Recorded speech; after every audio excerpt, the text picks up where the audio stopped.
Hello friends, welcome to the study with Mayank. मैं हूं आपका मयंक।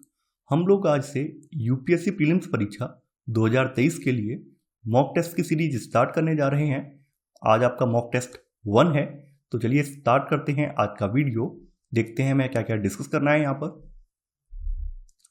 आज का पहला प्रश्न है, निम्नलिखित कथनों पर विचार करें और सही कथनों की पहचान करें। संयुक्त राज्य अमेरिका और कनाडा में राष्ट्रपति शासन प्रणाली है।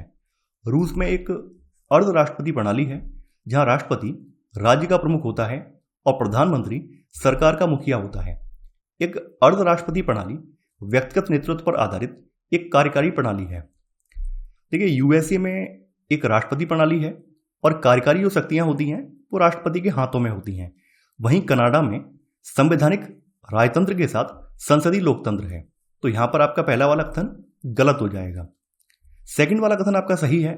रूस में एक अर्ध राष्ट्रपति प्रणाली है, जहां राष्ट्रपति जो है राज्य का प्रमुख होता है और प्रधानमंत्री, जिसे कि राष्ट्रपति के द्वारा नियुक्त किया जाता है, ये सरकार का प्रमुख होता है। तो यहां पर आपका सेकंड वाला कथन ये सही है। थर्ड वाला कथन जो है ये गलत है। देखिए, संसदीय प्रणाली और अर्ध राष्ट्रपति प्रणाली सामूहिक नेतृत्व के सिद्धांतों पर आधारित है, जबकि राष्ट्रपति प्रणाली जो होती है वो व्यक्तिगत नेतृत्व पर आधारित होती है। यानी कि अर्ध राष्ट्रपति प्रणाली जो है वो आपके सामूहिक नेतृत्व पर आधारित है, वहीं राष्ट्रपति प्रणाली जो होती है वो व्यक्तिगत नेतृत्व पर आधारित होती है। तो यहां पर आपका तीसरा वाला कथन गलत हो जाएगा। यहां पर आपका केवल सेकंड वाला कथन सही है, तो आपका सही आंसर है पहले का भी, यानी केवल 2। दूसरा प्रश्न है आपका, निम्नलिखित कथनों पर विचार करें और सही कथनों की पहचान करें। अनुच्छेद 74 में उल्लेख है कि राष्ट्रपति की सहायता और सलाह देने के लिए प्रधानमंत्री के साथ एक मंत्रिपरिषद होगी जो ऐसी सलाह के अनुसार कार्य करेगा। यहां शब्द करेगा इंगित करता है कि सलाह राष्ट्रपति के लिए बाध्यकारी है। अनुच्छेद 74(1) में राष्ट्रपति की सहायता और सलाह देने के लिए प्रधानमंत्री के साथ एक मंत्रिपरिषद होगी जो अपने कार्यों के अभ्यास में ऐसी सलाह के अनुसार कार्य करेगी, बशर्ते कि राष्ट्रपति जो है मंत्रिपरिषद से ऐसी सलाह पर पुनर्विचार की अपेक्षा भी कर सकता है और राष्ट्रपति ऐसे पुनर्विचार के बाद ही दी गई सलाह के अनुसार कार्य करेगा। तो यहां पर आपका पहला वाला कथन बिल्कुल सही है। देखिए, यहां पर जो शब्द करेगा है, करेगा का मतलब यह है कि राष्ट्रपति के लिए सलाह जो है बाध्यकारी है। हालांकि राष्ट्रपति एक बार तो पुनर्विचार के लिए कह सकता है, लेकिन अगर पुनर्विचार के बाद भी दोबारा ही वही चीज आती है तो उसे अप्रूवल देना पड़ेगा। तो यहां पर आपका सेकंड वाला कथन ये भी सही है। इसके लिए संविधान संशोधन करिए, ये राष्ट्रपति के लिए बाध्य बना दिया गया है। तो यहां पर आपका 1 और 2 दोनों ही कथन सही है। तो आपका सही आंसर है सेकंड का सी, यानी 1 और 2 दोनों। तीसरा प्रश्न है आपका, भारत के उपराष्ट्रपति के संदर्भ में निम्नलिखित में से कौन सा या कौन से कथन सही हैं। उपराष्ट्रपति की चुनाव पद्धति बिल्कुल राष्ट्रपति के समान होती है। राज्यसभा के बहुमत से पारित प्रस्ताव द्वारा उपराष्ट्रपति को उनके पद से हटाया जा सकता है। उपराष्ट्रपति को हटाने की प्रक्रिया में लोकसभा की कोई भूमिका नहीं होती है। देखिए, उपराष्ट्रपति का जो चुनाव है ये 5 साल के लिए होता है और इसकी जो चुनाव पद्धति है बिल्कुल राष्ट्रपति के समान ही होती है। इसमें अंतर केवल इतना होता है कि राज्य विधानसभाओं के जो सदस्य हैं वो निर्वाचक मंडल का हिस्सा नहीं होते हैं। तो यहां पर आपका पहला वाला कथन गलत हो जाएगा। यानी वैसे प्रक्रिया तो समान है, लेकिन इसमें राज्य निर्वाचक मंडल के राज्य विधानसभाओं के सदस्य जो हैं वो निर्वाचक मंडल का पार्ट नहीं होते हैं, जबकि राष्ट्रपति में वो होते हैं। तो यहां पर आपका पहला वाला कथन गलत हो जाएगा। सेकंड वाला कथन यहां पर बिल्कुल सही है। राज्यसभा के बहुमत से पारित प्रस्ताव के द्वारा उपराष्ट्रपति को उसके पद से हटाया जा सकता है। तो यहां पर आपका सेकंड वाला कथन ये सही है। थर्ड वाला कथन यहां पर ये भी गलत है। देखिए, उपराष्ट्रपति को हटाने के लिए राज्यसभा के प्रस्ताव पर लोकसभा द्वारा सहमति की आवश्यकता होती है और इस प्रकार आप देखेंगे कि उपराष्ट्रपति को हटाने में लोकसभा की भी भूमिका होती है, जबकि यहां लिखा हुआ है भूमिका नहीं होती है। तो यहां पर आपका केवल सेकंड वाला कथन सही है। तो आपका सही आंसर है तीसरे का बी, केवल सेकंड। चौथा प्रश्न है अब आपका, जवाहरलाल नेहरू ने किस पद को सरकार की कड़ी बताया था। राष्ट्रपति, उपराष्ट्रपति, लोकसभा अध्यक्ष, प्रधानमंत्री। देखिए, जवाहरलाल नेहरू ने प्रधानमंत्री पद को सरकार की कड़ी बताया था। प्रधानमंत्री एक और मंत्रिपरिषद और दूसरी ओर राष्ट्रपति के साथ साथ संसद के बीच की कड़ी के रूप में कार्य करता है और यह प्रधानमंत्री की भूमिका है जिसने पंडित नेहरू ने उन्हें सरकार की धुरी के रूप में वर्णित किया है। तो यहां पर आपका डी वाला जो कथन है ये सही है। तो आपका सही आंसर है चौथे का डी वाला। पांचवा प्रश्न है आपका, निम्नलिखित कथनों पर विचार करें और सही कथनों की पहचान करें। नई दिल्ली में साउथ ब्लॉक में प्रधानमंत्री कार्यालय, रक्षा मंत्रालय और विदेश मंत्रालय हैं। नॉर्थ ब्लॉक में वित्त मंत्रालय और गृह मंत्रालय हैं। देखिए यहाँ पर पुरानी वाली जो पार्लियामेंट की बिल्डिंग है उसकी बात हो रही है। अभी हाल ही में जो सेंट्रल विस्टा के तहत नई बिल्डिंग बन रही है उसकी बात नहीं हो रही है। देखिए इससे संबंधित जो प्रश्न है 2021 की परीक्षा में पूछा भी गया है, तो आपको ये याद रखना है। हालांकि ये प्रश्न जो है आपकी NCERT पॉलिटी से लिया हुआ है। तो आपका जो केंद्रीय सचिवालय है उसके नॉर्थ ब्लॉक और साउथ ब्लॉक का निर्माण जो है 1930 के दशक में हुआ है। तो इसका जो साउथ ब्लॉक है, साउथ ब्लॉक में प्रधानमंत्री कार्यालय, रक्षा मंत्रालय और विदेश मंत्रालय हैं। तो यहां पर आपका पहला वाला कथन बिल्कुल सही है। नॉर्थ ब्लॉक में वित्त मंत्रालय और गृह मंत्रालय हैं। इसके अलावा केंद्र सरकार के अन्य मंत्रालय नई दिल्ली में उसके विभिन्न भवनों में स्थित हैं। तो आपका यहां पर एक और दो दोनों ही कथन सही हैं। तो आपका सही आंसर होगा पांचवें का सी।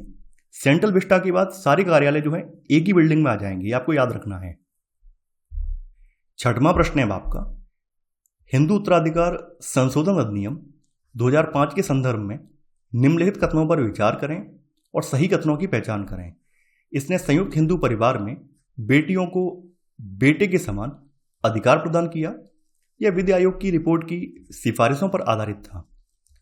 2005 में हिंदू उत्तराधिकार अधिनियम में किए गए संशोधन ने संयुक्त हिंदू परिवार में बेटियों की स्थिति को सुधारा है और उन्हें बेटे के समान अधिकार भी प्रदान किए हैं। तो यहां पर आपका पहला वाला कथन ये बिल्कुल सही है। और अधिनियम में ये लाया गया ये परिवर्तन जो है हिंदू कानून के तहत संपत्ति में महिलाओं के अधिकार पर विधि आयोग की रिपोर्ट की सिफारिशों पर आधारित था, जिसमें दोनों लिंगों के साथ समान व्यवहार सुनिश्चित करने के लिए संहिता में बदलाव की वकालत की गई थी। यानी ये विधि आयोग की रिपोर्ट की सिफारिशों पर आधारित था। तो यहां पर आपका एक और दो दोनों ही कथन सही है। आपका सही आंसर है छठवें का सी, यानी एक और दो दोनों। सातवां प्रश्न है आपका, घरेलू हिंसा से महिलाओं की सुरक्षा अधिनियम 2005 के संदर्भ में निम्नलिखित कथनों पर विचार करें और सही कथनों की पहचान करें। अधिनियम भारतीय कानून में पहली बार घरेलू हिंसा की परिभाषा प्रदान करता है। यह अधिनियम उन सभी महिलाओं को शामिल करने के लिए घरेलू शब्द की समझ का विस्तार करता है जो हिंसा को अंजाम देने वाले पुरुष सदस्य के साथ साझा घर में रहती हैं या एक साथ रहती हैं। घरेलू हिंसा से महिलाओं का संरक्षण अधिनियम 2005 भारत की संसद का एक अधिनियम है जो महिलाओं को घरेलू हिंसा से बचाने के लिए अधिनियमित किया गया है। इसे भारत सरकार और महिला एवं बाल विकास मंत्रालय द्वारा लागू किया गया था। और यह अधिनियम जो है भारतीय कानून में पहली बार घरेलू हिंसा की परिभाषा प्रदान करता है, जिसमें इस परिभाषा को काफी व्यापक बनाया गया है। इसमें न केवल शारीरिक हिंसा बल्कि भावनात्मक और मनोवैज्ञानिक दुर्व्यवहार जैसे हिंसा के अन्य रूप भी शामिल किए गए हैं। तो यहां पर आपका पहला वाला कथन बिल्कुल सही है। देखिए घरेलू हिंसा से तात्पर्य एक वयस्क पुरुष यानी कि आमतौर पर उसका जो पति होता है, तो आमतौर पर पति द्वारा अपनी पत्नी के खिलाफ होने वाली चोट या नुकसान पहुंचाने की धमकी से है। तो यहां पर आपका सेकंड वाला कथन ये भी सही है। यहां पर आपका एक और दो दोनों ही कथन सही हैं। तो आपका सही आंसर है सातवें का सी, यानी एक और दो दोनों। आठवां प्रश्न है आपका, निम्नलिखित सूची से द्विसदनीय विधायिका वाले राज्यों की पहचान करें। मध्य प्रदेश, आंध्र प्रदेश, तेलंगाना, राजस्थान। देखिए वर्तमान में आपके 28 राज्यों में से केवल 6 राज्यों के पास द्विसदनीय विधायिका है। द्विसदनीय विधायिका का मतलब है विधानसभा और विधान परिषद से है। तो इसमें 2 राज्य तो दिए हुए हैं, एक तो आंध्र प्रदेश और तेलंगाना। आंध्र प्रदेश में जो विधान परिषद है उसमें 58 कैंडिडेट हैं, वहीं तेलंगाना में 40 सदस्य हैं। इसके अलावा आपके यूपी में, बिहार में, महाराष्ट्र में और कर्नाटक में, यानी ये ऐसे करके 6 राज्य हैं जिनमें आपकी अभी द्विसदनीय विधायिका है। तो आपको ये याद रखना है, काफी इंपॉर्टेंट है। तो यहां पर आपका सही आंसर है, यहां पर आपका 8 का बी, केवल 2 और 3। 9वां प्रश्न है आपका, निम्नलिखित में से किसे भारत में लघु विधायिका या मिनी संसद के रूप में भी जाना जाता है? संसदीय समितियां, PRS, विधायी अनुसंधान, विधान परिषद, विधि आयोग। देखिए संसदीय कार्य जो है वो केवल सदन में ही नहीं होते हैं, बल्कि समितियां भी इन कार्यों का संपादन करती हैं। विधेयकों पर चर्चा का एक बड़ा हिस्सा समितियों में होता है। इसके बाद समिति की सिफारिश सदन को भेजी जाती है और ये कानून बनाने की प्रक्रिया का दूसरा चरण है। इस प्रकार आप ये देखेंगे कि उन्हें लघु विधायिका या मिनी पार्लियामेंट के रूप में भी जाना जाता है। संसदीय समितियों को लघु विधायिका या फिर मिनी पार्लियामेंट के रूप में भी जाना जाता है। यहाँ पर एक बात और कही गई है, पीआरएस विधायी अनुसंधान। तो पीआरएस लेजिस्लेटिव रिसर्च, जिसे आमतौर पर पीआरएस कहा जाता है, ये एक भारतीय गैर लाभकारी संगठन है जिसे सितंबर 2005 में एक स्वतंत्र शोध संस्थान के रूप में स्थापित किया गया था ताकि भारतीय विधायी प्रक्रिया को बेहतर जानकारी, अधिक पारदर्शी और भागीदारीपूर्ण बनाया जा सके। तो यहां पर हमारा जो सही आंसर है वो 9वें का ए वाला है। 10वां प्रश्न है आपका, सर्वोच्च न्यायालय के क्षेत्राधिकार के संदर्भ में निम्नलिखित कथनों पर विचार करें और सही कथनों की पहचान करें। केंद्र और राज्यों के बीच तथा राज्यों के बीच विवादों का निपटारा करना सर्वोच्च न्यायालय का मूल क्षेत्राधिकार है। सिविल, क्रिमिनल और संवैधानिक मामलों में निचली अदालतों से अपील करना सर्वोच्च न्यायालय का अधिकार क्षेत्र है। कोई भी व्यक्ति जिसके मौलिक अधिकार का उल्लंघन किया गया है सीधे सर्वोच्च न्यायालय में जा सकता है, जो उसका अपीलीय अधिकार क्षेत्र है। देखिए, यहां पर सबसे पहले बात कर लेते हैं मूल क्षेत्राधिकार की। तो सुप्रीम कोर्ट के मूल क्षेत्राधिकार का अर्थ उन मामलों से है जिन पर सुप्रीम कोर्ट द्वारा निचली अदालतों में जाने से पहले सीधे विचार किया जा सकता है। तो केंद्र और राज्यों के बीच कोई विवाद है या राज्यों के बीच, 2 राज्यों या 3 राज्यों के बीच कोई विवाद है, तो इनका निपटारा करना जो है सुप्रीम कोर्ट के मूल क्षेत्राधिकार के अंतर्गत आता है। तो यहां पर आपका पहला वाला कथन जो है बिल्कुल सही है।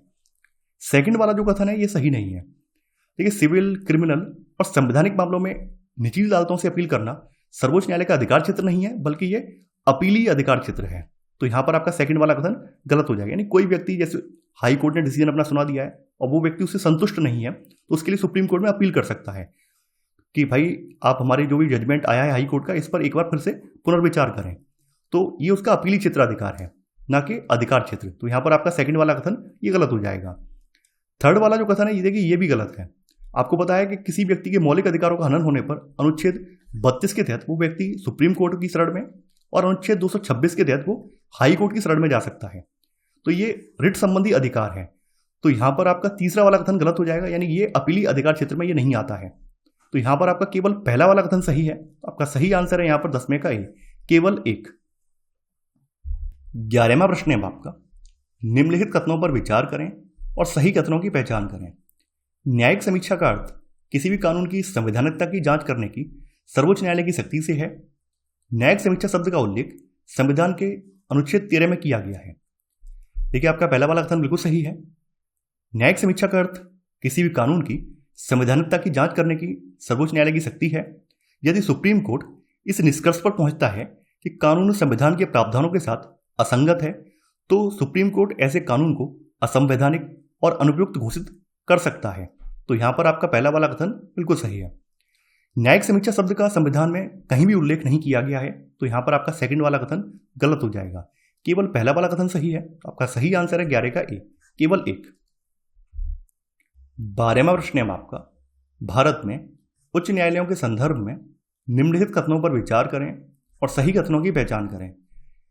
दिल्ली उच्च न्यायालय 1966 में बना और वर्तमान में 25 उच्च न्यायालय हैं। पंजाब और हरियाणा एक समान उच्च न्यायालय साझा करते हैं।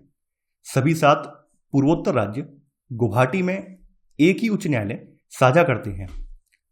भारत में उच्च न्यायालयों की स्थापना जो है 1862 में कलकत्ता, बॉम्बे और मद्रास के प्रेसिडेंसी शहरों में हुई थी। दिल्ली का उच्चतम न्यायालय 1966 में बना। वर्तमान की नवीनतम रिपोर्टों के अनुसार वर्तमान में 25 उच्च न्यायालय हैं। तो यहां पर आपका पहला वाला कथन बिल्कुल सही है। हमारे संविधान में ये प्रावधान है कि 2 या 2 से अधिक राज्य जो हैं उनके लिए साझा न्यायालय हो सकता है, साझा उच्च न्यायालय हो सकता है। तो पंजाब और हरियाणा एक समान उच्च न्यायालय साझा करते हैं। तो यहां पर आपका सेकंड वाला कथन ये भी सही है। थर्ड वाला कथन आपका गलत है। देखिए, प्रारंभ में सभी 7 उत्तर पूर्वी राज्यों में गुवाहाटी में एक समान उच्च न्यायालय था, लेकिन अब सिक्किम, त्रिपुरा और मणिपुर के अपने उच्च न्यायालय हैं। और गुवाहाटी जो हाई कोर्ट है तो इसमें आसाम आ जाता है, यानी इसमें आसाम है। इसके अलावा नागालैंड, नागा जाता है, नागा इसमें शामिल है। मिजोरम इसमें शामिल है और अरुणाचल प्रदेश इसमें शामिल है। ये कई बार पूछा जाता है कि गुवाहाटी न्यायालय के अंतर्गत कितने राज्य आते हैं। इसमें असम, नागालैंड, मिजोरम और अरुणाचल प्रदेश 4 राज्य जो हैं गुवाहाटी उच्च न्यायालय के अंतर्गत आते हैं। तो यहां पर आपका 1 और 2 कथन सही है, तो आपका सही आंसर है 12 का सी, केवल 1 और 2। 13वां प्रश्न है आपका, ओल्गा टेलिस बनाम बॉम्बे नगर निगम का प्रसिद्ध मामला किससे संबंधित है? निजता का अधिकार, स्वतंत्रता का अधिकार, समानता का अधिकार, जीवन का अधिकार। ओल्गा टेलिस बनाम बॉम्बे नगर निगम के फैसले ने जीवन के अधिकार के हिस्से के रूप में आजीविका के अधिकार की स्थापना की। तो ये जीवन के अधिकार से संबंधित है, यानी ओल्गा टेलिस बनाम बॉम्बे नगर निगम ने जीवन के अधिकार के तहत जो आजीविका का अधिकार है वो इसमें शामिल करवाया। तो यहां पर आपका सही आंसर है 13 का डी वाला। 14वां प्रश्न है आपका, निम्नलिखित कथनों पर विचार करें और सही कथनों की पहचान करें। कानून कहता है कि जब भी कोई व्यक्ति संज्ञेय अपराध या गैर संज्ञेय अपराध के बारे में जानकारी देता है तो पुलिस थाने के प्रभारी अधिकारी के लिए प्राथमिकी दर्ज करना अनिवार्य है। यह जानकारी पुलिस को मौखिक या लिखित रूप में दी जा सकती है। देखिए, प्राथमिकी दर्ज होने के साथ ही पुलिस किसी अपराध की जांच शुरू कर सकती है। कानून कहता है कि जब भी कोई व्यक्ति किसी संज्ञेय अपराध के बारे में जानकारी देता है तो पुलिस थाने के प्रभारी अधिकारी के लिए प्राथमिकी दर्ज करना अनिवार्य है, और यहां पर पुलिस प्राथमिकी दर्ज होने के बाद बिना किसी वारंट के किसी को गिरफ्तार कर सकती है। तो ये संज्ञेय अपराध की बात है, ना कि गैर संज्ञेय अपराध की। गैर संज्ञेय अपराध वो अपराध होते हैं जिनके लिए पुलिस को आदेश दिया जाता है, यानी कोई कोर्ट आदेश दे या कोई गवर्नमेंट की जो बॉडीज है वो आदेश दे, तो ऐसे में पुलिस छानबीन या तफ्तीश करती है, तो ये गैर संज्ञेय अपराध में आ जाते हैं। तो इसमें गैर संज्ञेय अपराध नहीं है बल्कि संज्ञेय अपराध है। तो यहां पर आपका पहला वाला जो कथन है ये गलत हो जाएगा। सेकंड वाला कथन आपका सही है। देखिए, जानकारी जो होती है वो पुलिस को मौखिक या लिखित रूप में दी जा सकती है, और प्राथमिकी आमतौर पर अपराध की तारीख, समय और स्थान का उल्लेख करती है। घटनाओं के विवरण सहित अपराध के मूल तथ्यों का विवरण भी ये देती है। एफआईआर में शिकायतकर्ता का नाम और पता भी लिखा होता है, और कोई भी पुलिस के एफआईआर की मुफ्त कॉपी प्राप्त कर सकता है। तो यहां पर आपका सेकंड वाला कथन सही है, तो आपका सही आंसर है 14 का भी, केवल 2।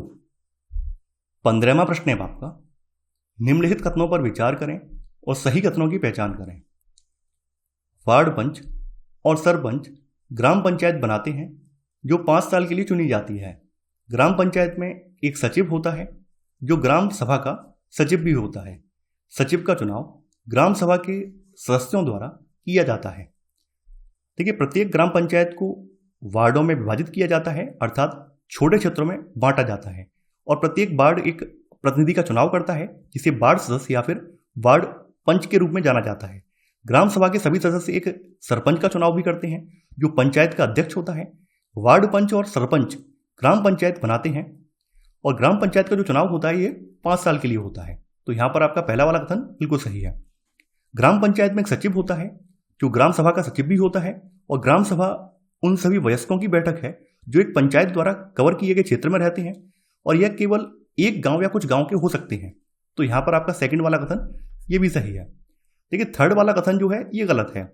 सचिव एक निर्वाचित व्यक्ति नहीं है, बल्कि सचिव की नियुक्ति जो है सरकार द्वारा की जाती है, और सचिव ग्राम सभा और ग्राम पंचायत की बैठकें बुलाने और कार्यवाही का रिकॉर्ड रखने के लिए उत्तरदायी होता है। तो यहां पर आपका थर्ड वाला कथन गलत हो जाएगा, यानी ये निर्वाचित व्यक्ति नहीं है बल्कि इसको नियुक्त किया जाता है। तो यहां पर आपका 1 और 2 कथन सही है, तो आपका सही आंसर है 15 का सी, केवल 1 और 2। 16वां प्रश्न है आपका, निम्नलिखित कथनों पर विचार करें और सही कथनों की आपको पहचान करनी है।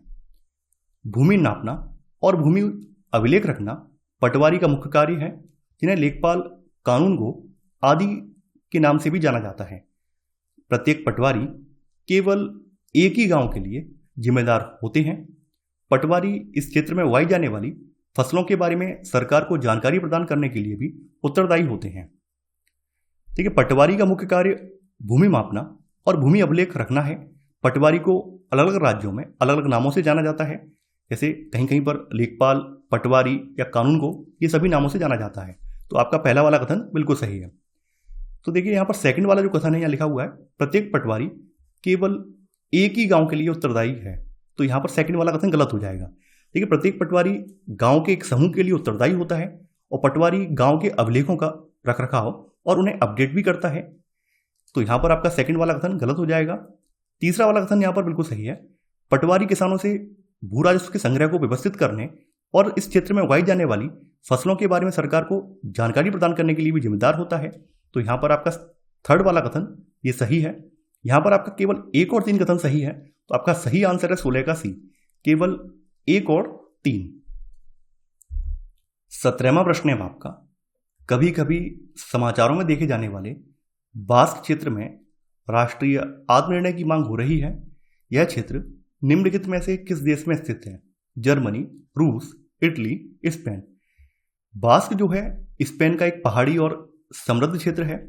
इस क्षेत्र को स्पेनिश सरकार द्वारा स्पेनिश संघ के भीतर एक स्वायत्त क्षेत्र का दर्जा दिया गया है, लेकिन बास्क राष्ट्रपति आंदोलन के जो नेता हैं वो इस स्वायत्तता से संतुष्ट नहीं है। वो ये चाहते हैं कि यह क्षेत्र जो है एक अलग देश बन जाए। तो यहां पर आपका सही आंसर होगा 17 का डी। 18वां प्रश्न है आपका, धर्मनिरपेक्षता के भारतीय मॉडल की आलोचनाओं के संदर्भ में निम्नलिखित में से कौन सा या कौन से कथन सही हैं? यह ईसाई धर्म से संबद्ध है और यह पश्चिमी आयात है। इस पर अल्पसंख्यकवाद का आरोप है, यह बलपूर्वक है और समुदायों की धार्मिक स्वतंत्रता में अत्यधिक हस्तक्षेप करता है। देखिए, धर्मनिरपेक्षता का जो कॉन्सेप्ट है वो ईसाई धर्म से जुड़ा हुआ है और भारतीय संविधान में इसको वेस्टर्न से यानी पश्चिम से आयात किया गया है। तो यहाँ पर आपका पहला वाला कथन बिल्कुल सही है। भारतीय धर्मनिरपेक्षता पर गंभीर एक आरोप लगता है, वो ये लगता है कि ये अल्पसंख्यकवाद का समर्थन करती है, जो कि पूरी तरह से सत्य नहीं है। देखिए, आरोप ये क्यों लगता है? आरोप इसलिए लगता है कि आपके जो मौलिक अधिकार हैं, आपके मौलिक अधिकारों में अनुच्छेद 29, अनुच्छेद 30 जो हैं वो माइनॉरिटीज़ के लिए रखे गए हैं। तो कई लोग ये सवाल उठाते हैं कि कहीं ना कहीं ये अधिकार जो है समानता के अधिकार का हनन करते हैं, यानी कि लोगों में समानता की जो भावना है उसका हनन करते हैं। वहीं सरकार का तर्क ये है कि समानता की भावना का हनन नहीं करते हैं, बल्कि अल्पसंख्यक समुदाय को सम्मान के साथ जीवन जीने के लिए प्रेरित करते हैं और उन्हें मुख्य धारा में ये शामिल करते हैं। तो इस वजह से भारतीय मॉडल पर अल्पसंख्यकवाद का आरोप भी लगता है। तो यहाँ पर आपका सेकंड वाला कथन बिल्कुल सही है। थर्ड वाला कथन आपका ये भी सही है, यह बलपूर्वक है और समुदायों की धार्मिक स्वतंत्रता में अत्यधिक हस्तक्षेप करता है। ऐसा इसलिए कहा गया है क्योंकि पश्चिम में आपने पढ़ा होगा कि पश्चिम में जो ऐसे अमेरिका है, तो अमेरिका में धर्मनिरपेक्षता का मतलब ये है कि राज्य जो है धर्म में हस्तक्षेप नहीं करेगा और धर्म जो है राज्य के मामले में हस्तक्षेप नहीं करेगा, जबकि भारत में ऐसा नहीं है। भारत ने धर्मनिरपेक्षता तो अपनाई है, लेकिन धर्म के भीतर कोई कुरीतियां मौजूद हैं तो उस पर सरकार चोट अवश्य करती है। जैसे सती प्रथा को खत्म करना, ट्रिपल तलाक को खत्म करना, तो ये सरकार ने किया है। ये सरकार ने इसलिए किया है कि ये धर्म में कुरीतियां हैं। तो हमारे यहाँ धर्मनिरपेक्षता का जो मॉडल पश्चिम में है उस तरह का हमारे यहाँ नहीं है। तो इसलिए यहाँ पर ये कहा जाता है कि यह बलपूर्वक है और समुदायों की धार्मिक स्वतंत्रता में अत्यधिक हस्तक्षेप करता है। तो यहाँ पर आपके तीनों ही कथन सही हैं। तो आपका सही आंसर है 18 का डी, यानी 1, 2 और 3। 19वां प्रश्न है आपका, प्रसिद्ध पुस्तक फ्रीडम फ्रॉम फियर निम्नलिखित में से किस प्रसिद्ध लेखक द्वारा लिखी गई है? नेल्सन मंडेला, आंग San Suu Kyi, Martin Luther King Junior, Dalai Lama. Aung San Suu की के निबंधों की पुस्तक का शीर्षक फ्रीडम फ्रॉम फियर है। तो यहां पर आपका सही आंसर होगा 19 का बी वाला। 20वां प्रश्न है आपका, जॉन रॉल्स के न्याय के सिद्धांत के संदर्भ में निम्नलिखित कथनों पर विचार करें और सही कथनों की पहचान करें। निर्णयकर्ता की स्थिति में स्वयं की कल्पना करना उसके सिद्धांत का हिस्सा है। वह सिद्धांत में अज्ञानता के पर्दे की अवधारणा का वर्णन करता है। जॉन रॉल्स ने तर्क दिया है कि एक निष्पक्ष और न्यायपूर्ण नियम पर पहुंचने का एकमात्र तरीका यह है कि हम कल्पना करें स्वयं को एक ऐसी स्थिति में होने के लिए जिसमें हमें यह निर्णय लेना है कि समाज को कैसे संगठित किया जाना चाहिए, हालांकि हम ये नहीं जानते हैं कि हम स्वयं उस समाज में किस स्थान पर काबिज होंगे। तो ये है इनका न्याय का सिद्धांत। तो यहाँ पर आपका पहला वाला कथन बिल्कुल सही है। एक एग्जाम्पल से इसको समझ सकते हैं और अच्छे से। जैसे मान लीजिए कई व्यक्ति जो जनरल कैटेगरी से आते हैं वो सब यही कहते हैं कि आरक्षण को पूरी तरह से खत्म कर दिया जाए। अब कोई आप एससी कैंडिडेट ले लीजिए, एससी का ऐसा कैंडिडेट जिसकी आर्थिक स्थिति बेटर नहीं है, और अपने आप को उस एससी के कैंडिडेट की जगह पे खड़ा करके देखिए, यानी कि बिल्कुल न्यूट्रल होकर। आप ये भूल जाइए कि हम जनरल से आते हैं, आप ये मान लीजिए कि हम एससी कैटेगरी के हैं, और आप ये सोचिए कि वो क्या क्या चीज़ें फेस करता है, कौन कौन सी बाधाएं उसके सामने आ रही हैं। अगर आप इस हद तक अगर आप सोच लेंगे तो आपको आरक्षण बुरा नहीं लगेगा। तो यही जॉन रॉल्स कहना चाह रहे हैं। सेकंड वाला जो कथन है कि वह सिद्धांत में अज्ञानता के पर्दे की अवधारणा का वर्णन करता है। अज्ञानता के पर्दे की स्थिति का गुण यह है कि यह लोगों से अपेक्षा करता है कि वे केवल अपने सामान्य तर्कसंगत स्वयं बने। उनसे अपेक्षा ये की जाती है कि वे अपने लिए सोचें और जो वे अपने हित में मानते हैं उसे चुनें। तो यहाँ पर आपका सेकंड वाला जो कथन है ये भी सही है। यहाँ पर आपका 1 और 2 दोनों ही कथन सही है, तो आपका सही आंसर होगा 20 का सी, 1 और 2 दोनों। 21वां प्रश्न है आपका, भारत में महिलाओं के लिए कहाँ सीटें आरक्षित की गई हैं? लोकसभा, राज्य विधानसभाएं, कैबिनेट, पंचायती राज संस्थान। संविधान के अनुच्छेद 241D का खंड 3 पंचायती राज संस्थाओं में महिलाओं की भागीदारी सुनिश्चित करता है, जिसमें प्रत्यक्ष चुनाव द्वारा भरी जाने वाली सीटों की कुल संख्या और पंचायतों के अध्यक्षों के कार्यालयों की संख्या में से महिलाओं के लिए 1/3 आरक्षण अनिवार्य है। तो पंचायती राज संस्थानों में महिलाओं के लिए सीटें रिजर्व हैं। तो यहां पर आपका सही आंसर है किसका? डी वाला। 22वां प्रश्न है आपका, निम्नलिखित कथनों पर विचार करें। राज्यसभा के सदस्य 6 साल की अवधि के लिए चुने जाते हैं। राज्यसभा के सभी सदस्य एक ही समय पर अपना कार्यकाल पूरा करते हैं। ठीक है, राज्यसभा के सदस्य जो हैं 6 साल की अवधि के लिए चुने जाते हैं और वे फिर से निर्वाचित हो सकते हैं। राज्यसभा जो है कभी भी पूर्ण रूप से भंग नहीं होती है और इसीलिए इस सदन को संसद का स्थायी सदन कहा जाता है। तो यहां पर आपका पहला वाला कथन बिल्कुल सही है। राज्यसभा के सभी सदस्य एक ही समय में अपना कार्यकाल पूरा नहीं करते हैं। ये हर 2 साल में राज्यसभा के 1/3 सदस्य अपना कार्यकाल पूरा करते हैं। केवल उन्हीं 1/3 सीटों के लिए चुनाव होते हैं। तो यहां पर आपका सेकंड वाला कथन गलत हो जाएगा। केवल पहला वाला कथन सही है। आंसर होगा केवल 1। 23वां प्रश्न है आपका, संसदीय विशेषाधिकारों के संदर्भ में निम्नलिखित में से कौन सा या कौन से कथन सही है? किसी सदस्य ने विधायिका या सदन में जो कुछ भी कहा हो उसके लिए किसी सदस्य के विरुद्ध कोई कार्यवाही नहीं की जा सकती है। विशेषाधिकार के उल्लंघन के मामलों को तय करने में राष्ट्रपति के पास अंतिम शक्तियां हैं। जनप्रतिनिधि के रूप में प्रभावी और निडर होकर काम करने के लिए विधायकों की शक्ति और स्वतंत्रता महत्वपूर्ण है। इसके लिए किसी सदस्य ने विधायिका में जो कुछ भी कहा है उसके लिए किसी सदस्य के खिलाफ कोई कार्यवाही नहीं की जा सकती है और इसे संसदीय विशेषाधिकार के रूप में जाना जाता है। तो यहां पर आपका पहला वाला कथन बिल्कुल सही है। देखिए, विधायिका के पीठासीन अधिकारी के पास विशेषाधिकार के उल्लंघन के मामलों को तय करने की अंतिम शक्तियां हैं, न कि राष्ट्रपति के पास। तो यहां पर आपका सेकंड वाला कथन गलत हो जाएगा। केवल पहला वाला कथन सही है। तो यहां पर आपका सही आंसर होगा 23 का ए, केवल 1। 24वां प्रश्न है आपका, राष्ट्रीय अनुसूचित जनजाति आयोग के संदर्भ में निम्नलिखित कथनों पर विचार करें और सही कथनों की पहचान करें। NC/ST की स्थापना 2004 में अनुच्छेद 338 में संशोधन करके की गई थी। आयोग को दीवानी न्यायालय की सभी शक्तियां प्राप्त हैं। आयोग की कम से कम एक सदस्य महिला होनी चाहिए। राष्ट्रीय अनुसूचित जनजाति आयोग की स्थापना 19 फरवरी सन 2004 से अनुच्छेद 338 में संशोधन करके और 89 में संविधान संशोधन अधिनियम 2003 द्वारा संविधान में एक नया अनुच्छेद 338 से सम्मिलित करके इसकी स्थापना की गई। यानी ये जो है अनुच्छेद 338 के तहत शामिल है। तो यहां पर आपका पहला वाला कथन सही है। अनुसूचित जनजातियों के अधिकारों और सुरक्षा उपायों से वंचित करने से संबंधित किसी भी शिकायत की जांच करने पर किसी भी मामले की जांच करते समय आयोग को सिविल कोर्ट की सभी शक्तियों के साथ निहित किया गया है। तो यहां पर आपका सेकंड वाला कथन यह भी सही है। इसकी संरचना की बात करें तो इसमें एक अध्यक्ष और एक उपाध्यक्ष और 3 अन्य सदस्य होते हैं, जिन्हें राष्ट्रपति द्वारा उनके हस्ताक्षर और मोहर के तहत वारंट द्वारा नियुक्त किया जाता है। कम से कम एक सदस्य यहां पर महिला होनी चाहिए। अध्यक्ष, उपाध्यक्ष और जो अन्य सदस्य होते हैं ये 3 वर्ष की अवधि के लिए पद धारण करते हैं। तो यहां पर आपका तीसरा वाला कथन भी सही है।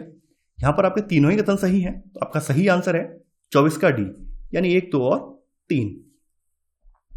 25वां प्रश्न है आपका, संविधान निम्नलिखित में से किस अनुसूची के तहत स्वायत्त जिला परिषदों का प्रावधान करता है?